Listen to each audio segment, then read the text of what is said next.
साथियों, आज की जीके की क्लास में मैं ऋषि आपका स्वागत करता हूं।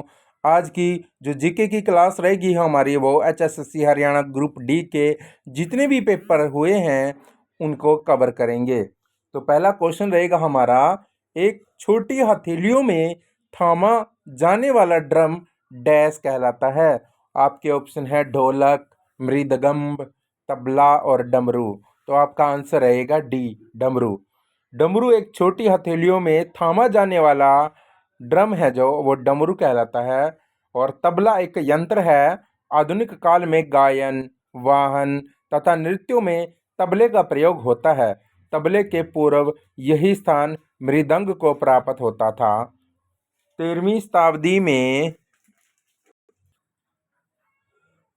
13वीं शताब्दी में भारतीय कवि तथा संगीतज्ञ अमीर खुसरो ने तबला का आविष्कार किया। क्वेश्चन नंबर 2 है, वह शब्द ज्ञात करें जो दिए गए अन्य तीनों से अलग है। देखो, एक है नेपाल, दूसरा है भूटान, तीसरा है पाकिस्तान और चौथा है डी ऑप्शन मणिपुर। तो मणिपुर है इसमें से वो अलग है, क्योंकि मणिपुर एक स्टेट है, बाकी सारे कंट्री हैं। तो डी ऑप्शन आपका करेक्ट रहेगा। हाल में बताता हूँ, नेपाल, भूटान तथा पाकिस्तान वो तो भारत के पड़ोसी देश हैं। मणिपुर भारत का उत्तर पूर्वी राज्य है जिसकी राजधानी इम्फाल है। क्वेश्चन नंबर 3 है, अल्ताफ हुसैन अली डैश के लिए प्रसिद्ध हैं। तो ए ऑप्शन है दोहे, बी है सोनेट, सी है कविता और डी है मुशायरा। तो वो जो कविता के लिए मशहूर माने जाते हैं। अल्ताफ हुसैन अली का नाम उर्दू साहित्य में बड़े ही सम्मान के साथ लिया जाता है। वे सर सैयद अहमद खान के प्रिय मित्र व अनुयायी थे। उन्होंने उर्दू में प्रचलित परंपरा से हटकर गजल, नज़म, रुबाइया व मरसिया आदि लिखे हैं। क्वेश्चन नंबर 4 है, दो सिक्के एक साथ उछाले जाते हैं, दो पश्च भाग प्राप्त करने की प्रायिकता क्या है।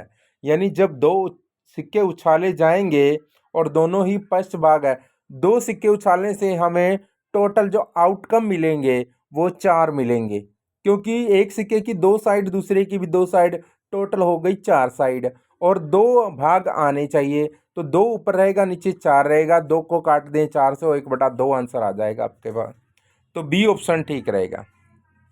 हाल देख लेते हैं, दो सिक्कों के एक साथ उछालने पर दो पश्च भाग आने की प्रायिकता 1/4 होगी, लेकिन H H, H T H और टी टी ये 1/4 होगा, क्योंकि एक ही बार दोनों में टी टी आता है।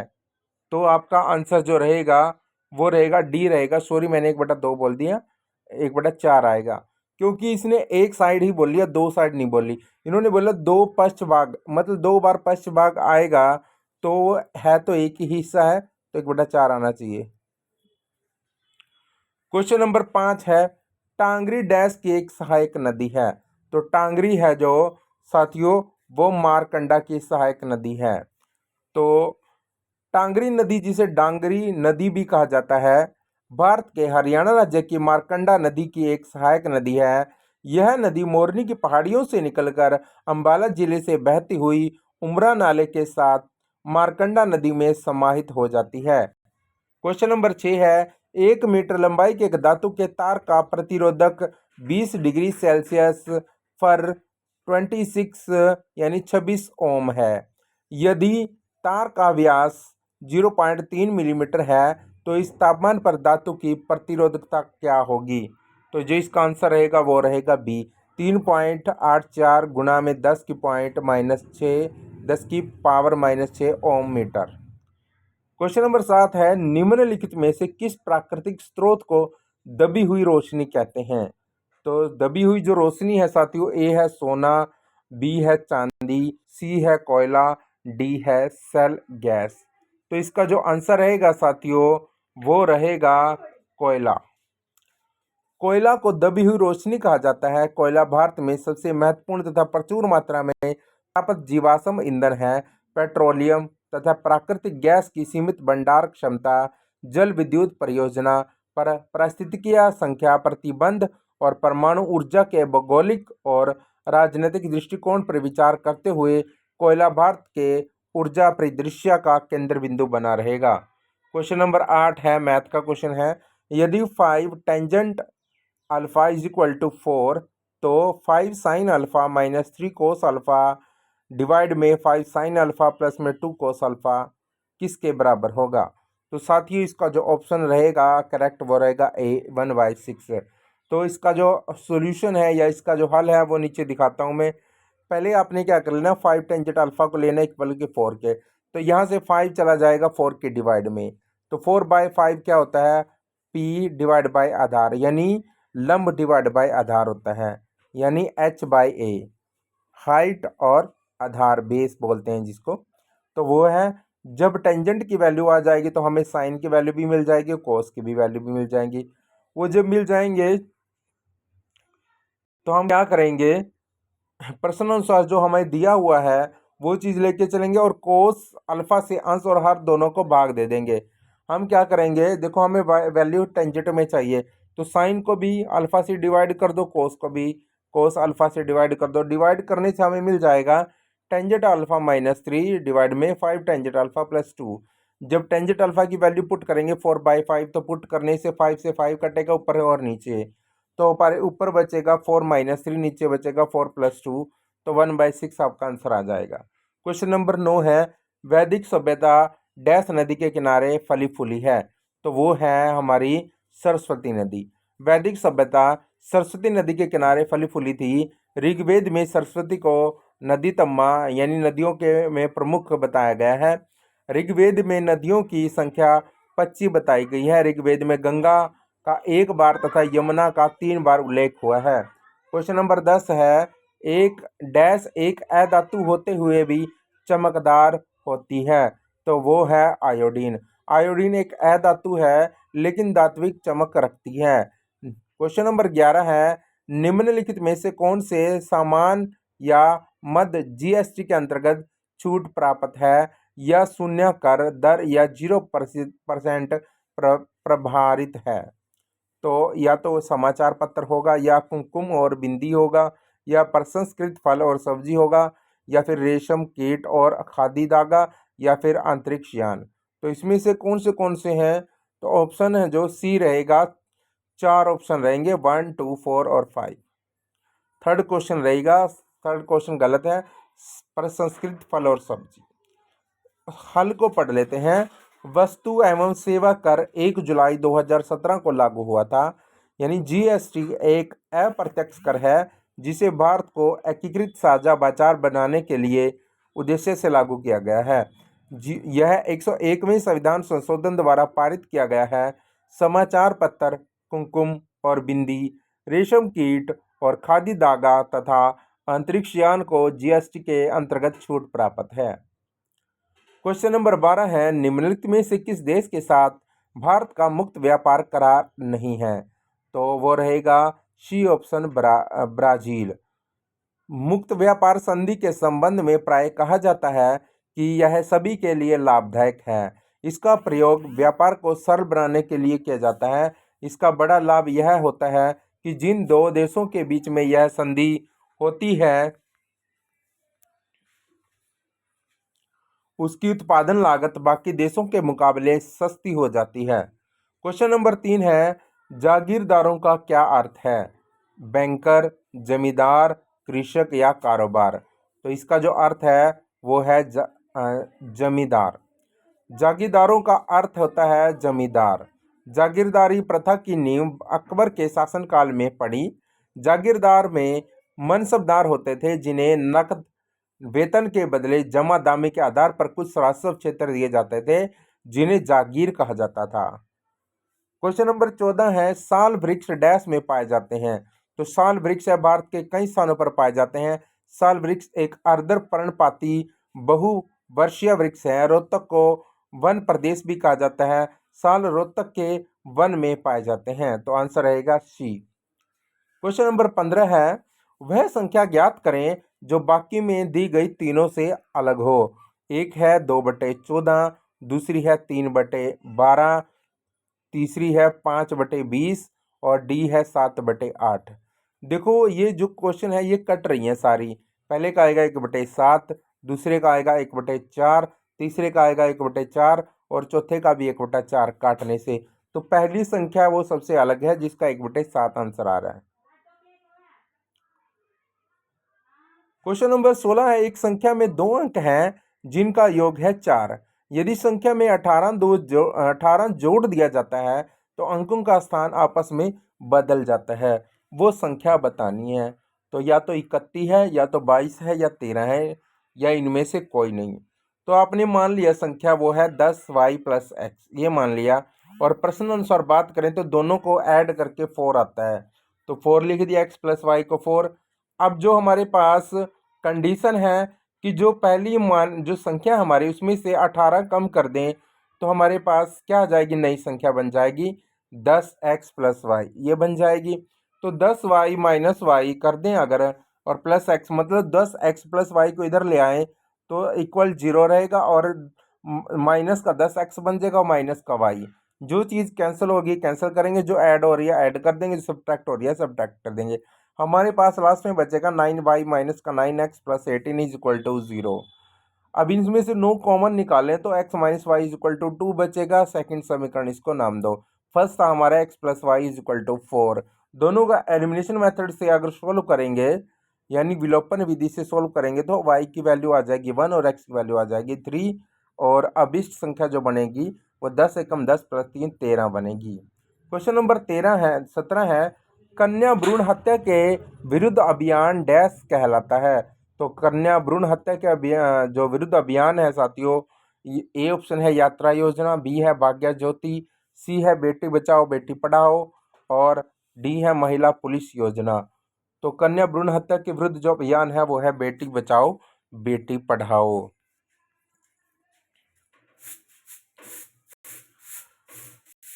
क्वेश्चन नंबर 18 है, संविधान संशोधन विधेयक के संदर्भ में निम्नलिखित कथनों पर विचार करें। एक है, यह संसद के निजी सदस्यों द्वारा लाया जा सकता है।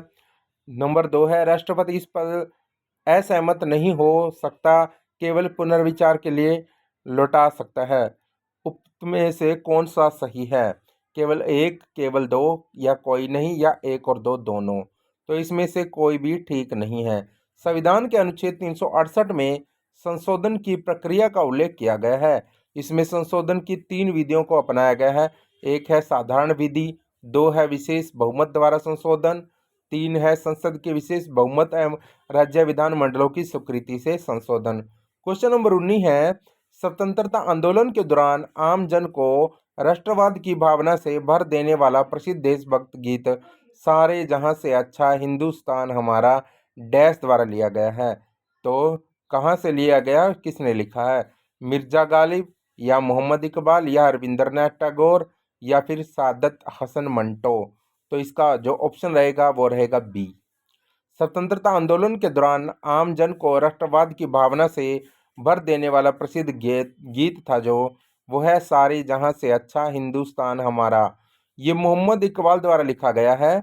मोहम्मद इकबाल आरंभ में भारतीय राष्ट्रीय कांग्रेस से जुड़े हुए थे, लेकिन बाद में उनका झुकाव पुलिस मुस्लिम लीग की ओर हो गया। क्वेश्चन नंबर 20 है, मैथमेटिक्स का क्वेश्चन है। यदि बहुपदीय px यानी एक क्वाड्रेटिक इक्वेशन दी गई है, 2x² प्लस में 3x माइनस का 3a का एक शून्य यानी एक रूट है -3, तो a की वैल्यू बतानी है, a का मान बताना है। या तो वो 2 है, या -1 है, या 0 है, या 3 है। यानी अगर माइनस का 3 इसका रूट है तो इसको सेटिस्फाई करेगा, यानी इसको 0 बना देगा। तो जहाँ भी x होगा वहाँ पे -3 पुट कर देंगे, और -3 पुट करने से हमारे पास जो वैल्यू आएगी वो आएगी 18 - 9 - का 3a। और यहाँ से जो इक्वल 0 के रहेगा, तो यहाँ से 9 = 3 a के इक्वल आ गया। अब 3 को जब डिवाइड में लेके जाएंगे 9 के, तो a की वैल्यू 3 आ जाएगी। क्वेश्चन नंबर 21 भी मैथ्स का है। इसमें लिखा है कि वर्गमूल 2x प्लस वर्गमूल 5y = 0। ऐसे ही वर्गमूल 6x प्लस में वर्गमूल 5y = 0 समीकरणों की प्रणाली के हल हैं। हमें हल बताने हैं इसके क्या रहेंगे, यानी x की वैल्यू क्या रहेगी और y की वैल्यू क्या रहेगी। तो साथियों इसमें सीधा सा मीनिंग आपको दिखाता हूँ। देखो, जो फर्स्ट इक्वेशन के इक्वल में 0 है और सेकंड इक्वेशन के भी इक्वल में 0 है, तो x की वैल्यू भी 0 और y की वैल्यू भी 0। रहेगी, यानी ऑप्शन बी आपका ठीक रहेगा। क्वेश्चन नंबर 22 है, जब वस्तु को एक अवतल दर्पण के वक्रता केंद्र पर रखा जाता है तो प्रतिबिंब का आकार है कैसा होता है? जब वस्तु को एक अवतल दर्पण के वक्रता केंद्र पर रखा जाता है तो प्रतिबिंब का आकार घटा हुआ प्रतीत होता है, यानी बी ऑप्शन ठीक रहेगा। उत्तल लेंस की क्षमता धनात्मक एवं अवतल लेंस की क्षमता ऋणात्मक होती है। क्वेश्चन नंबर 23 है, हरियाणा विधानसभा डैश में है? रोहतक, अंबाला, चंडीगढ़, पानीपत। तो हरियाणा विधानसभा चंडीगढ़ में है। हरियाणा में विधानसभा सीटों की संख्या 90 है। भारतीय संविधान के अनुसार 170 में विधानसभाओं की संख्या के बारे में प्रावधान है। क्वेश्चन नंबर 24 है, निम्नलिखित में से कौन सा लोकतांत्रिक और सरकार के अन्य रूपों के बीच सही अंतर नहीं है? तो सही अंतर नहीं है जो ऑप्शन 1 है, गैर लोकतांत्रिक राज्यों में भाग लेना सभी नागरिकों के लिए आवश्यक नहीं है। दूसरा है, सभी रूपों में सार्वभौमिक वयस्क मताधिकार तथा एक मत का एक मान है। सी है, सर्वाधिक अलोकतांत्रिक सरकारें चाहती हैं कि नागरिक राजनीति में प्रतिभागिता ना करें और लोकतंत्र सभी नागरिकों द्वारा सक्रिय राजनीतिक प्रतिभागिता पर निर्भर है। तो डी ऑप्शन है वो इसमें क्या है, वो गलत है।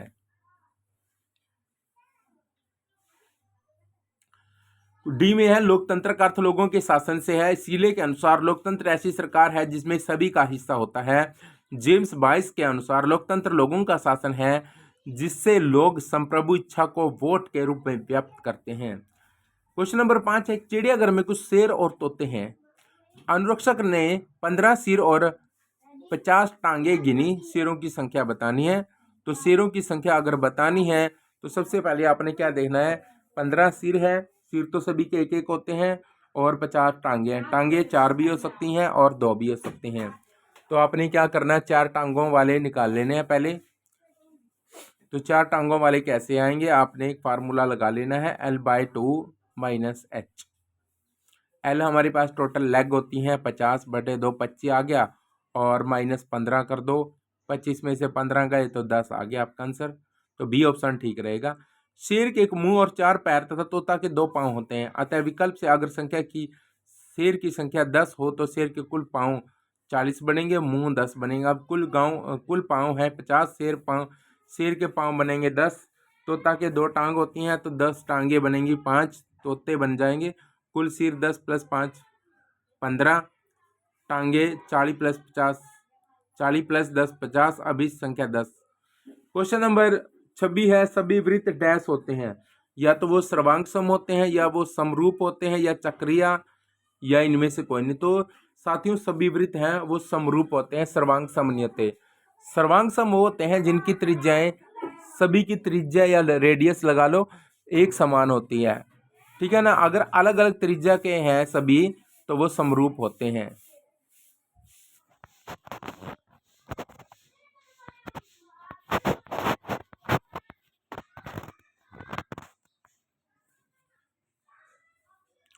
क्वेश्चन नंबर 27 है, यदि x² - x - 42 को x + 6 से विभाजित किया जाता है तो शेष फल क्या होगा? 7, 0, -6 या इनमें से कोई नहीं। तो अगर इसको x + 6 से विभाजित करेंगे हम, तो x की वैल्यू -6 निकाल कर अगर इसके अंदर पुट करेंगे, क्या वो 0 बन जाता है? तो वो आएगा 0, तो आता है जो शेष फल क्या रहेगा, 0 ही बनेगा। क्वेश्चन नंबर 28 है, सोडियम कार्बोनेट का पुनः क्रिस्टलीकरण डैश देता है, तो क्या देता है, बेकिंग सोडा, या दावन सोडा, या ब्लीचिंग पाउडर, या प्लास्टर ऑफ पेरिस। तो सोडियम कार्बोनेट का पुनः क्रिस्टलीकरण दावन सोडा देता है। सोडियम कार्बोनेट एक अकार्बनिक यौगिक है जिसका रासायनिक सूत्र Na2CO3 है। सोडियम कार्बोनेट का पुनः क्रिस्टलीकरण दावन सोडा देता है, इसका उपयोग कपड़े धोने के लिए किया जाता है। क्वेश्चन नंबर 29 है, कुछ जनपदों का संयोजन डैश कहलाता है। तो कुछ जनपदों का जो संयोजन है वो गण कहलाता है, सी ऑप्शन ठीक रहेगा। 600 बीसी तक लगभग 22 विभिन्न जनपद थे। 600 बीसी से 325 बीसी के दौरान भारत के उपमहाद्वीपों में इस तरह के 16 महाजनपद थे। ऋग्वेद काल में गण का उल्लेख 46 बार हुआ है। आज का लास्ट क्वेश्चन 30, बायोम के प्रकारों के बारे में निम्नलिखित विवरण पढ़िए। दक्षिण अफ्रीका की घास भूमियाँ वेल्डस कहलाती हैं। उत्तरी अमेरिका की घास भूमियाँ प्रेरीज कहलाती हैं। ये दोनों शीतोष्ण कटिबंधीय घास भूमि बायोम है। नीचे दिए गए सही उत्तर चुनिए। तो सही उत्तर रहेगा डी, सभी रहेंगे। बायोम या जीवोम धरती या समुद्र के किसी ऐसे बड़े क्षेत्र को कहते हैं जिसकी सभी भागों में मौसम, भूगोल और निवास जीवों की समानता हो। बायोम के अंतर्गत प्राय स्थलीय भाग के समग्र वनस्पति और जंतु समुदायों को ही सम्मिलित करते हैं, क्योंकि सागरीय बायोम का निर्धारण कठिन होता है। तो आज की क्लास यहीं तक साथियों, जल्द मिलेंगे नेक्स्ट क्लास लेकर। तब तक के लिए चैनल को सब्सक्राइब करें, लाइक करें और शेयर करें।